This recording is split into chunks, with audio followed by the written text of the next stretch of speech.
अब अभय जी बेहद अब खुशी है। पुरानी बातें नहीं करे देंगे।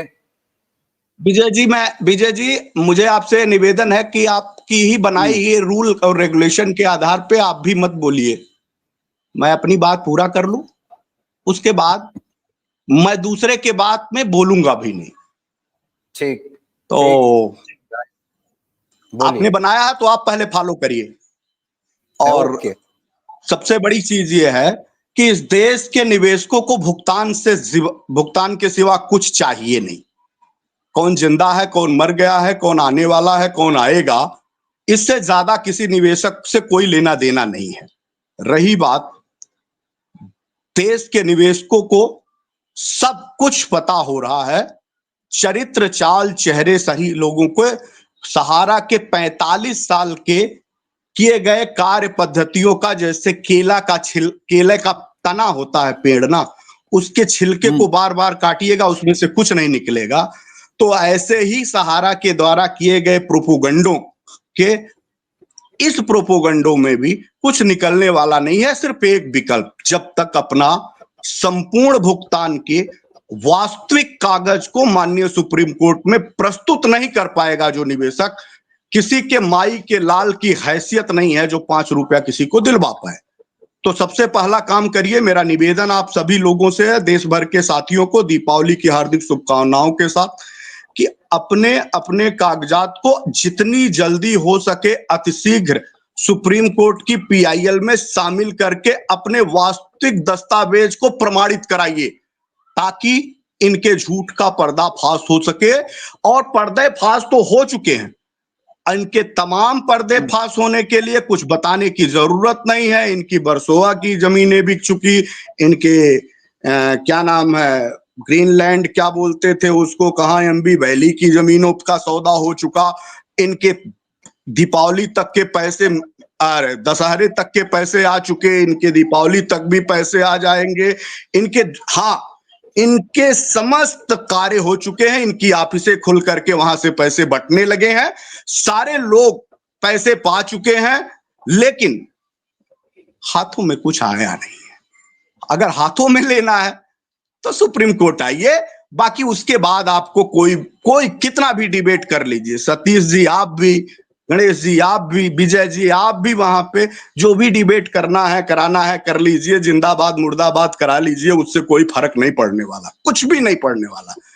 आप जितना भी खोदोगे ना, उस खोदने से वो रेगिस्तान का वो कुआं है, वो जगह है जहां से पानी नहीं निकलेगा, रेत ही निकलेगी।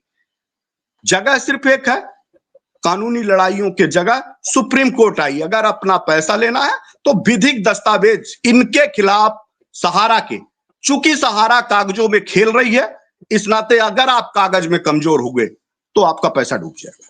ये लोग डुबाने पे। धन्यवाद विजय जी, और कोई बात रखनी नहीं है। धन्यवाद। अब कन्हई जी आपके पास आ रहा हूं मैं। कन्हई जी आप कुछ कागज दिखा रहे थे अभी। आप कुछ जी नमस्कार सर। नमस्कार।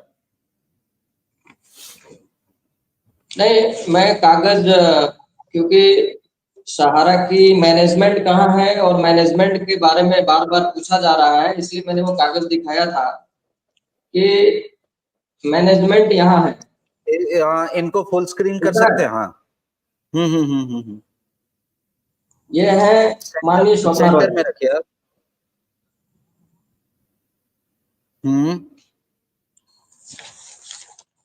क्या है ये?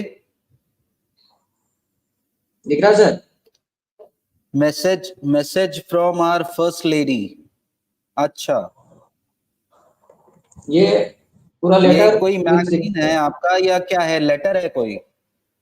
सिग्नेचर देखिए। स्वप्ना राय, ऑनररी वाइस प्रेसिडेंट, चेयरपर्सन, सहारा इंडिया परिवार। अच्छा, सपना राय जी की तरफ से कोई लेटर है ये हमारा सहारियन बुक है। अच्छा, ये कब का है ये लेटर जो आप दिखा रहे हो? ये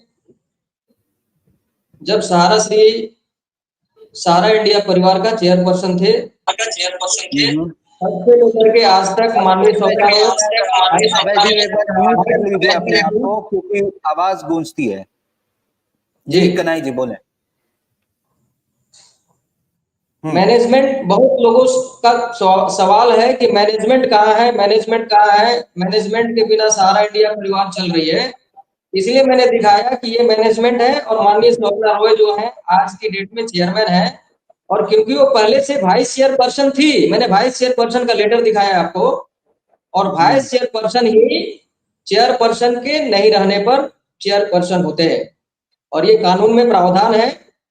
भारत संविधान से चलता है और उस संवैधानिक तौर तरीके से सहारा इंडिया परिवार की जो आज मैनेजमेंट है वो माननीय स्वप्ना रॉय है। और जहां तक बोर्ड ऑफ डायरेक्टर और मैनेजमेंट का सवाल है, तो सुप्रीम कोर्ट के डिमांड के अनुसार बंद लिफाफे में सहारा की पूरी मैनेजमेंट और board of director with chairperson को भी दे दिया गया है। सहारा आज की डेट में बिना मैनेजमेंट का नहीं चल रहा है। एक सेकेंड, आपने कहा कि लिस्ट, डायरेक्टर्स की जो लिस्ट है वो सुप्रीम कोर्ट में दे दी गई है, ठीक जी। अच्छा, हाँ बोलिए आगे। तो जो आज सहारा की मैनेजमेंट के बारे में सवाल खड़ा किया जाता है कि सहारा बिना मैनेजमेंट की चल रही है, कहाँ है मैनेजमेंट? तो मैनेजमेंट है, इसीलिए ईडी भी आती है, मिनिस्ट्री भी आती है, सांसद भी आते हैं, विधायक भी आते हैं, मंत्री भी आते हैं, प्रधानमंत्री भी आते हैं, वित्त मंत्री भी आते हैं, विदेश मंत्री भी आते हैं, रक्षा मंत्री भी आते हैं। सहारा शहर में सब आते हैं और मैनेजमेंट है इसीलिए आते हैं।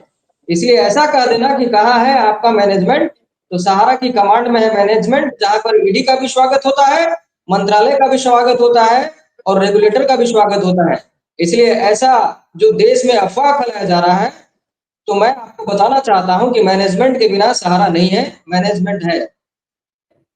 बहुत सवाल खड़ा किया जा रहा है कि 50,000 की जो भुगतान के बारे में जो एक अफवाह फैलाया जा रहा है कि 50,000 का भुगतान एक छलावा है, सहारा 50,000 की भुगतान नहीं दे रही है, तो उस पर किसी को शंका नहीं होना चाहिए। 50,000 का भुगतान फुल फ्लेज में हो रहा है और अभी तक 650 करोड़ रुपए तक बढ़ चुके हैं।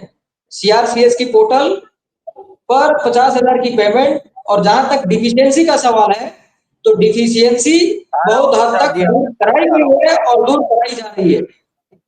और जहां तक प्रश्न खड़ा किया गया गणेश चौधरी जी के द्वारा कि अगर सहारा की मैनेजमेंट सुप्रीम कोर्ट में माफीनामा मांग ले, माफीनामा दे दे, तो शायद लोगों का पैसा मिल जाए। तो सर मैं आपको बताना चाहता हूं कि सहारा कभी भी बिना रेगुलेटर का काम नहीं किया है, शुरू से रेगुलेटरी के अंडर में काम किया है। इसलिए जो भी नियम और कानून के तहत सहारा को करना था, सहारा ने किया है। और 2012 में ही अच्छा, एक चीज बताइए कनाई जी, एक मिनट कनाई जी, आप जो कह रहे हैं कि रेगुलेटर्स के अंडर काम किया है, तो ये जो साक्ष्य आ रहे हैं कि बिना निवेशकों के जानकारी के कन्वर्जन भी हुआ है, वो क्या सही है कि नहीं है? अगर वो सही नहीं है आपके हिसाब से, तो उस पे हम आगे डिबेट करेंगे। आप एक बार उस पे बताएं मुझे। अभी सतीश जी की बात आपने सुनी होगी, सतीश जी ने कहा था कि बिना निवेशकों को बताए हुए उनका कन्वर्जन भी किया गया था। तो ये रेगुलेटर्स अगर देख रहे हैं तो उनके रहते ये एथिकल है या नहीं है, अनएथिकल है? सर जहां तक सतीश चतुर्वेदी जी का आरोप का सवाल है, तो आरोप लगाना आसान है, आप आरोप लगा दीजिए जितना आपको आरोप लगाना है, लेकिन एक minute Satish ji, please sir एक मिनट दिया जाए सर, एक